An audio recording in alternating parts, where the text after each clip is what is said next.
Good morning बच्चों, कैसे हैं आप सभी? अच्छे हैं। आपको पता है कल क्या है? पता है, कुछ बच्चों को पता है, कुछ को नहीं पता है। कल 15 अगस्त है ना? और आप सभी को 15 अगस्त की अग्रिम शुभकामनाएं। अग्रिम माने समझते हो? जो कि एक दिन पहले, 2 दिन पहले जो शुभकामना दी जाती है वो अग्रिम होती है। जैसे हम लोग होली, दिवाली, राखी, ईद, अन्य त्योहार मनाते हैं ना, उसी तरह हमें 15 अगस्त को भी मनाना चाहिए। आपको पता है अंग्रेज लोग हमारे देश में आके रहने लगे थे, है ना? और उन्हें हमारे देश से निकालने के लिए कई क्रांतिकारियों ने हमारे देश के कई क्रांतिकारी शहीद हुए हैं, है ना? और जब जाके आज हमें ये स्वतंत्रता मिली है। अच्छा ये बताओ कि अगर हमारे घर में कोई आ जाता है ना, और वो एक दिन रहता है तो हमें अच्छा लगता है, उसकी खातिरदारी करते हैं, अच्छे से खाना देते हैं, सारा काम करते हैं। लेकिन वो व्यक्ति क्या करता है, जब हमारे घर आ कर के रहने लग जाता है ना? और वो कई दिनों तक रहता है, और रहने के साथ साथ रहना तक तो ठीक है, लेकिन वो जब हमें कहने लगता है कि तुम्हें ऐसा काम नहीं करना है, वैसा करना है, सुबह इतनी बजे उठना है, शाम को इतनी बजे घर आना है, मतलब वो सारे नियम अपने चलाने लग जाता है, तो अच्छा लगेगा आप लोगों को? नहीं लगेगा। यही हाल हमारे देश में हुआ था। अंग्रेज लोग आए थे और धीरे धीरे उन्होंने ईस्ट इंडिया नाम की कंपनी हमारे यहाँ डाल दी थी, और वो हमारे देश के लोगों को अपने हिसाब से चलाने लगे थे। सारे कानून, सारे नियम उनके चलने लगे थे, है ना? इसीलिए जो समझदार लोग थे वो समझ गए थे कि ये लोग हमारे कोई भी काम के नहीं हैं, और ये हमारे देश को धीरे धीरे क्या करते जा रहे हैं? लूटते जा रहे हैं, है ना? और हमारे देश के लोग समझ नहीं रहे, इसीलिए उन लोगों ने क्रांति की लड़ाई लड़ी थी, आजादी की लड़ाई लड़ी थी, और जिसका परिणाम यह है कि आज हम आजाद भारत में रह रहे हैं, है ना? तो बहुत ही मुश्किल से हमें आज़ादी मिली है, इसलिए इस आज़ादी को हमें बनाए रखना है। तो चलिए, इसीलिए आज हम कुछ प्रेयर में कुछ नई प्रेयर करेंगे, है ना? आज मैं आपको जो प्रेयर कविता सुनाने जा रही हूँ वो बहुत अच्छी कविता है ना? सभी लोग आप मेरे साथ साथ गाएंगे, है ना? हिंद देश के निवासी सभी जन एक है, रंग रूप वेशभूषा चाहे अनेक है। हिंद देश, आप दोहराएंगे मेरे साथ, है ना? हिंद देश के निवासी सभी जन एक है, रंग रूप वेशभूषा चाहे अनेक है। बेला गुलाब जूही चंपा चमेली, बेला गुलाब जूही चंपा चमेली, प्यारे प्यारे फूल गूथे माला में एक है, प्यारे प्यारे फूल गूथे माला में एक है। हिंद देश के निवासी सभी जन एक है, रंग रूप वेशभूषा चाहे अनेक है। मतलब यहाँ पे जो फूलों को बोला गया है ना कि बेला गुलाब जूही, मतलब ये हमारे देश के अलग अलग धर्म के लोगों की बातें कर रहा है कवि। कोई हिंदू है, कोई मुस्लिम है, कोई गुजराती, पंजाबी, लेकिन सब लोग क्या करते हैं? मिलके रहते हैं। आपकी क्लास में भी रहते हैं ना अलग अलग बच्चे। तो बच्चों चलिए, आपको एक बार फिर से आज़ादी दिवस की बहुत सारी शुभकामनाएं। हमारा देश 15 अगस्त 1947 को आज़ाद हुआ था, है ना? तो चलिए अब आते हैं पढ़ाई की ओर। बच्चों आज मैं जो आपको पढ़ाने जा रही हूँ, है ना, पहले उसकी बात कर लेंगे हम लोग। देखिए ये क्या है? क्या है ये? बॉटल, है ना? अच्छा, मैम ने क्या लगाया है? चश्मा। ये क्या पहना है? कंगन। ये क्या है जिस पे लिखती है मैम? बोर्ड, है ना? ये क्या है? पुस्तक, है ना? ये क्या है? चौक। मैं कौन हूँ? मैम। तो बच्चों अगर इन सब के नाम नहीं होते तो मैं कैसे बताती आपको, बता सकती थी, है ना। अगर अच्छे बच्चों नाम नहीं होते तो क्या होता, आपकी क्लास में सबके अलग अलग नाम होते हैं ना। किसी का नाम अभियांशी है, सॉरी मुझे सबके नहीं याद है, लेकिन ये नहीं सोचना कि उसका बोला मेरा नहीं बोला, है ना। किसी का आरुषि है, किसी का कोमल है, किसी का रूपा है, किसी का रामा है, तो सबके अलग अलग अलग नाम होते हैं, है ना। नाम क्या है, उनकी पहचान है। और सभी के नामों को संज्ञा कहते हैं, है ना। किसी भी व्यक्ति, है ना, वस्तु, है ना, वस्तु, फिर स्थान, स्थान यानी जहाँ हम लोग रहते हैं। आपसे पूछा जाता है ना कि अगर आप कहीं बस से जा रहे होते हैं तो आपसे पूछते हैं ना भैया कहाँ जाना है, तो आप झट से बोल देते तो इंदौर जाना है, खंडवा जाना है। अगर नहीं नाम होता तो क्या बोलते, वहाँ जाना है, यहाँ जाना है, कैसे पता चलता। तो सभी को पहचान के लिए जिन शब्दों को, नाम वाले शब्दों को संज्ञा शब्द कहा जाता है ना। अब हम देखेंगे पुस्तक की भाषा में, है ना। देखिए हमारे चारों तरफ जो व्यक्ति, प्राणी, वस्तु, स्थान तथा दशाएं दिखाई देती है उन्हें किसी न किसी नाम से पुकारा जाता है। ये नाम ही व्याकरण में संज्ञा कहे जाते हैं। व्याकरण की भाषा में इन सब चीजों को क्या कहते हैं, संज्ञा, है ना। क्या कहते हैं, संज्ञा। देखिए सबसे पहले पिक्चर किसका है, आपके फेवरेट क्रिकेट खिलाड़ी विराट कोहली, पहचानते हो आप। फिर देखिए लाल किला जहाँ पे आजादी का जश्न मनाया जाता है, तिरंगा झंडा लहराया जाता है। आप सभी जल्दी उठेंगे और दूरदर्शन पे हमारे प्रधानमंत्री जी वहाँ पे झंडा फहराएंगे लाल किले पे, तो सबको उठ के देखना है। आई बात समझ में, सुबह जल्दी उठना है और क्या देखना है, हमारी जब प्रधानमंत्री लाल किले पे झंडा लहराएंगे तो आपको वो देखना है। आ रही बात समझ में, दूरदर्शन पे दिखाया जाएगा, सारे टीवी चैनल पे आएगा, है ना। देखिए झंडा लहराया जा रहा है।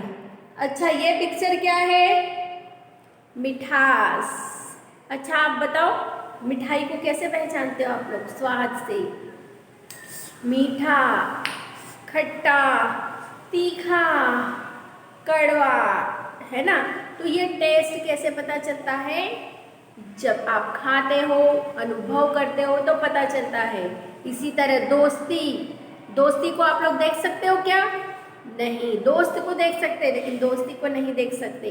तो जिन चीज़ों को हम महसूस कर सकते हैं, जिनके हम टच नहीं कर सकते, वो चीज़ क्या होती है, भाववाचक संज्ञा कहलाती है। वो क्या कहलाती है, भाववाचक संज्ञा कहलाती है। आ रही बात समझ में, है ना। तो किसी व्यक्ति, वस्तु, प्राणी, स्थान अथवा भाव के नाम को क्या कहते हैं, संज्ञा कहते हैं। संज्ञा के भेद, है ना, हम लोग चैप्टर 4 पढ़ रहे हैं, सभी ध्यान दें। पाठ 4 संज्ञा, नाम वाले शब्द, नाम वाले शब्द। अब देखिए संज्ञा को 3 भागों में बांटा गया है, संज्ञा को 3 भागों में बांटा गया है। पहला है व्यक्तिवाचक। व्यक्तिवाचक मतलब किसी भी विशेष व्यक्ति, वस्तु, स्थान आदि के नाम का पता चले उसे व्यक्तिवाचक कहते हैं। जैसे सिर्फ एक चीज हो, है ना, जैसे राम, है ना, राम क्या है, व्यक्ति में आएगा। लेकिन मैंने कहा कि राम, श्याम, मोहन, 2-3 बच्चे हो गए तो वो क्या कहेंगे हम कि ये तीनों लड़के, तो लड़के क्या हो जाएगा, जातिवाचक। लेकिन जब एक ही चीज का नाम आएगा तो क्या होगा, व्यक्तिवाचक। जैसे मैंने बोला व्याकरण की पुस्तक, लेकिन मैं बोल दूंगी कि बेटा पुस्तक निकालो, तो आप बोलेंगे हिंदी की निकालना है, इंग्लिश की निकालना है कि मैथ्स की निकालना है, तो ये व्यक्तिवाचक हो गया, एक नाम जहाँ हो गया। जहाँ पे मैंने बोला बुक निकालो तो आप कंफ्यूज हो जाते हो ना, इसलिए उसका नाम बोला जाता है। आ रही है बस समझ में, है ना। तो सबसे पहले व्यक्तिवाचक की बात करेंगे, है ना। सबसे पहले हम पढ़ेंगे व्यक्तिवाचक संज्ञा।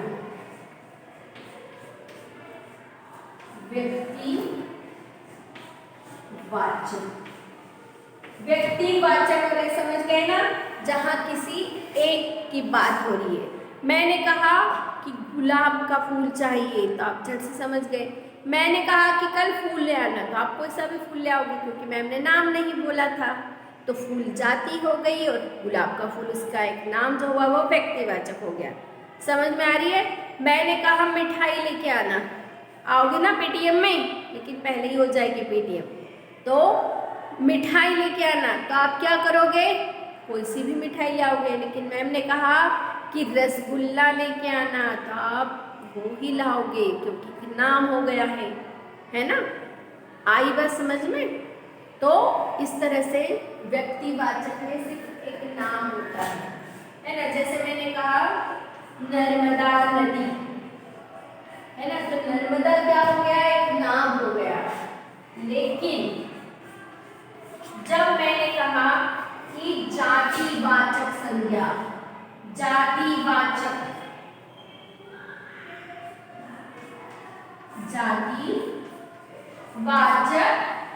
संज्ञा, तो नर्मदा एक नदी का नाम हो गया। लेकिन मैंने कहा नदी तो नदी सारी नदियों का प्रतिनिधित्व करेगी, वो जाति हो गई। नदी एक जाति है, लेकिन नर्मदा नदी क्या हो गया, एक नाम हो गया, है ना। तो ये व्यक्तिवाचक हो गया। यहाँ पे मैं बोलूंगी नदी। इसके बाद आएगा नंबर 3 पे भाववाचक। भाववाचक अभी समझाया था ना मैंने आपको,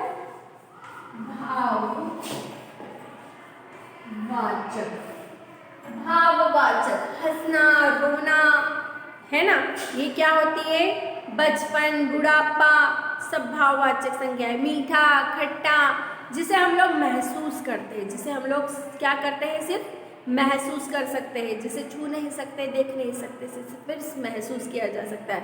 आप बोलोगे मिठाई को तो देख रहे, मिठाई नहीं है, मिठास क्या है, मिठास होता है भाववाचक संज्ञा। लेकिन जब मिठाई आ गया तो वो क्या हो गई है, वो उसमें वस्तु हो गई है। आ रही बात समझ में। तो हंसना रोना ये सब क्या हो जाएगा, देखिए इसमें व्यक्तिवाचक की उदाहरण दिए हुए हैं।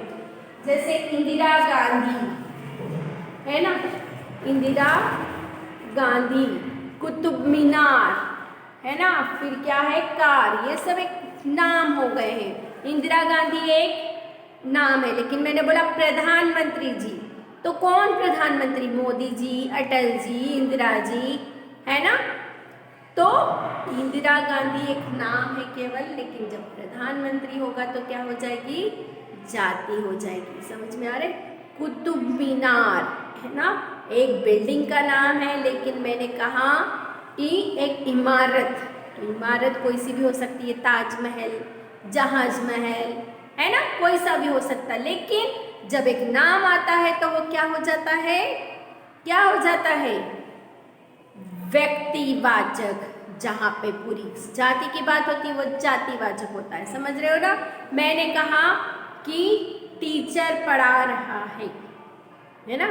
मैंने कहा माली पौधों को पानी दे रहा है, तो माली क्या हो गया, जो पौधों की देखभाल करता है, डॉक्टर, ये सब जातिवाचक में आ जाएगा। समझ रहे हो ना।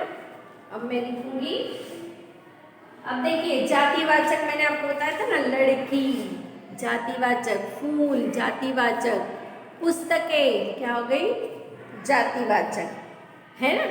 समझ गए ना, लड़की। लेकिन जब मैंने नाम बोल दिया अभियांशी, तो क्या हो गया, ये एक व्यक्तिवाचक हो गया। और जब लड़की बोला तो जातिवाचक हो गया। समझ गए हो ना आप लोग। और फिर ये है भाव। मिर्ची खाओगे तो कैसा लगेगा, तीखा। देख के थोड़ी पता चलता है तीखा है, खाने से स्वाद से पता चलता है ना। बचपन, बचपन को हम सिर्फ महसूस करते हैं ना, ये बचपन है, ये बुढ़ापा होते हुए आप देख सकते हो, बड़ा होते हुए नहीं दिखता है हमें। कब बच्चे आपको बोलते हैं ना, पता नहीं कब बड़े हो गए, है ना। फिर मोटापा महसूस करते हैं ना, ये मोटा है, ये पतला है, दिख रहा है, मोटा दिख रहा है, मोटापा नहीं दिखता है। समझ रहे हो ना बात को। तो यहाँ पे उदाहरण दिए हैं बचपन,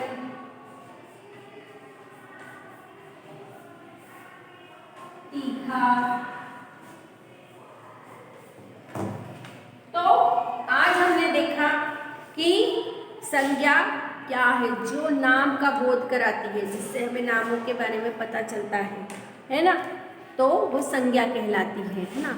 और किसी व्यक्ति, वस्तु, अगर पुस्तक की भाषा में देखा जाएगा तो क्या होगा, किसी व्यक्ति, वस्तु, स्थान, प्राणी आदि भाव के नाम को संज्ञा कहते हैं। और संज्ञा के कितने प्रकार हैं?